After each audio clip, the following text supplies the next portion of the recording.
Здравствуйте! На канале Ливанова Дизайн рубрика «5 минут с искусством». С вами я, дизайнер и куратор Наталья Ливанова, и моя собеседница, редактор глянцевого издания Мария Авилова.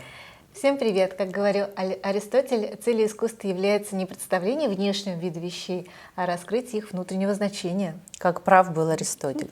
Еще недавно, буквально несколько лет назад, наш мир искусства российского был озабочен задачей продвижения российского искусства за пределы нашей Родины. Насколько это было успешно, вопрос другой, но факт того, что российское искусство мало пользуется популярностью в мире и стоит значительно дешевле, чем подобное искусство западных авторов, в частности, это остается фактом. Дело, наверное, как обычно, в загадочной русской душе. Наверное, но не только. Думаю, нужно отметить два основных фактора. Во-первых, с точки зрения истории, Россия очень часто оказывалась отрезанной от мировой повестки. А для того, чтобы быть актуальным в мире, да, чтобы быть интересным другим народностям и нациям, нужно говорить на том же языке искусства и о тех же проблемах. Мы очень часто в силу своего географического положения, во-первых, оказываемся между Западом и Востоком априори, и плюс часто история складывалась так, что у нас терялись всякие связи с внешним миром. Почему? Это первое. А во-вторых, есть мнение, что российского искусства национального как такового последние десятилетия вообще не существует. То есть что продвигать? А почему? Потому что, во-первых, это связано с общим кризисом искусства в мире. Однако, конечно, это не мешает западной и восточным школам создавать искусство, которое все-таки крутится вокруг их национального самосознания. А вот в России дело в том, что в современной России нет этого самого национального самосознания и нет национальной идеи, которая соответствовала бы нашему времени. Поэтому говорить о современном национальном искусстве не приходится, ему, собственно, ни вокруг чего строиться. Ну и очень важный момент в том, что у нас нет национально ориентированной элиты, которая бы вкладывала деньги в российских художников, в российский рынок искусства и тем самым поднимала его престиж и заинтересовывала художников. Ну, все-таки в имперской России и в советское время искусство существовало, и, надо сказать, весьма успешно. Конечно, существовало, потому что и там была национальная идея. Другой вопрос, как к ней относились. Положительно либо отрицательно. Но и российское искусство периода Российской империи и российское советское искусство в том или ином виде все-таки вращалось вокруг именно национальной идеи, отрицая ее или поддерживая. Российское искусство всегда отражало историю России. Так и есть.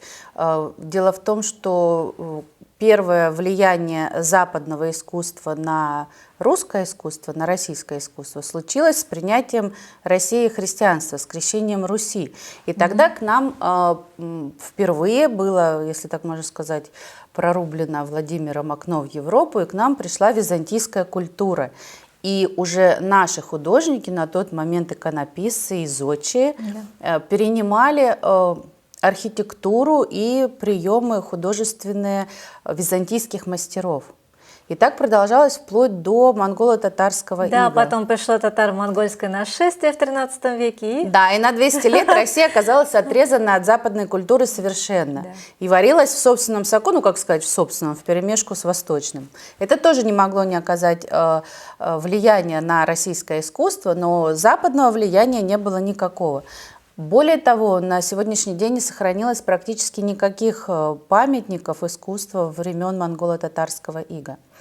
Но даже когда в XIV веке Московское княжество стало собирать вокруг себя русские земли и отодвигать Орду на восток, все равно это было уже искусство, оторванное от той традиции.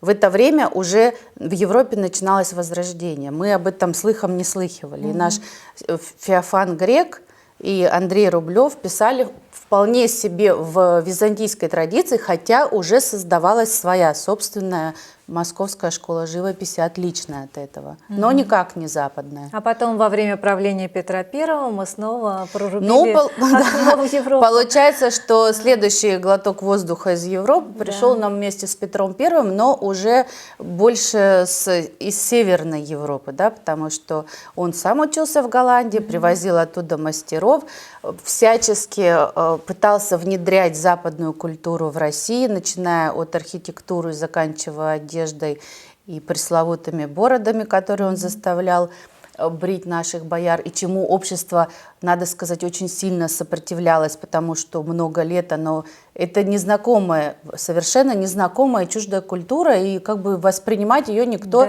вообще не считал нужным. Хотя уже, конечно, мы видим, что даже в иконописи того же Симона Ушакова уже прослеживалось влияние западной культуры. Появились первые портреты, парсуны, от слова персона. Петр I задумал, но только в XVIII веке уже была создана Академия художеств, которая на долгое время как бы взяла под свое крыло формирование вот этой вот художественной среды. Получается, Россия теперь уже пошла в ногу с Европой. Ну, не совсем, скажем так, в ногу, немножко догоняя, но к рубежу 19-20 веков Россия была вполне себе на уровне, а сразу накануне, перед Первой мировой войной, она вырвалась в авангард, потому что на рубеже веков в России, как и в остальной Европе, царствовал модерн под разными названиями в разных странах.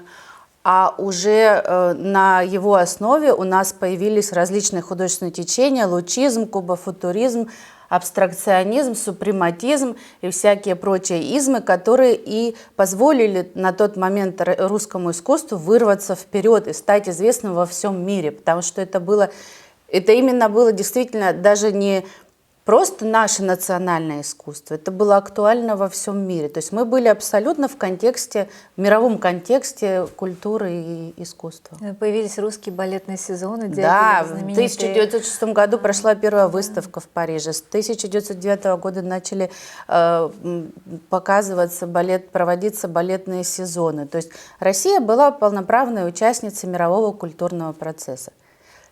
Но что случилась революция. Но надо сказать, что те художники, которые не эмигрировали, остались здесь, они поддержали революцию. Активно развивалось у нас искусство, причем Академия художеств была ликвидирована, и на ее вместо нее появились множественные школы. Все это шло очень сильно развивалась графика, начал развиваться дизайн. То есть все было очень круто и активно. Даже мы участвовали в Парижской выставке 1925 года, вплоть до 30-х годов, когда в начале 30-х годов официальным, единственно верным и правильным искусством был признан соцреализм. Начался тотальный запрет. Да, и за образец было предписано брать работы художников-классиков XIX века. Но это тоже продолжалось. Все равно творчество – это же такая сфера, которая все равно не может существовать под тотальным контролем. Я бы даже сказала, наверное, она развивается вопреки этому. И поэтому в 60-х годах у нас появилась во времена немножечко и оттепели, да, когда уже, в принципе, было не так страшно, появился андеграунд российский. И это было второе явление, которое, в принципе, стало популярным потом за границей. После того, как в 1974 году бульдозерами в Москве разогнали выставку художников. Буквально бульдозером по судьбе. Да, нонконформистов. Кто-то из них эмигрировал, кто-то остался и стал работать на Западе. Ну, конечно, это уже не было так феерично популярно, как авангард, но, тем не менее, эти художники до сих пор остаются достаточно востребованными. Какое оно будущее российского русского искусства? Да кто же его знает? На самом деле, после того, как рухнул Советский Союз, казалось, что у российских художников просто теперь открыты все границы, все возможности, делай не хочу, да, как там говорили. Ну вот дайте мне возможности, я переверну точку опоры, я переверну мир, да. Но оказалось, что никто мир и не перевернул. Более того, многие современные русские художники вообще очень не любят называть себя русскими художниками и являются продолжателями скорее западных традиций и течений в искусстве, нежели наших, если мы говорим о российском национальном искусстве. То есть получилось так, что вроде бы художники получили полную свободу, а что с этой свободой делать особо непонятно. Ну, понятно, ясное дело, что какое-то время они узнавали, перенимали и перерабатывали то, что в это время происходило на Западе, о чем большинство из них не знало. Да? Ведь ни один художник, он не падает с Луны.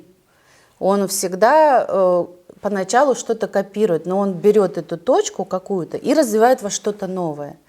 Но получилось, что за 30 лет мы взяли точки разные, но сказать, что мы развили что-то, многие художники развили что-то новое, и именно чтобы это отражало российское искусство и наше общество, это сказать нельзя.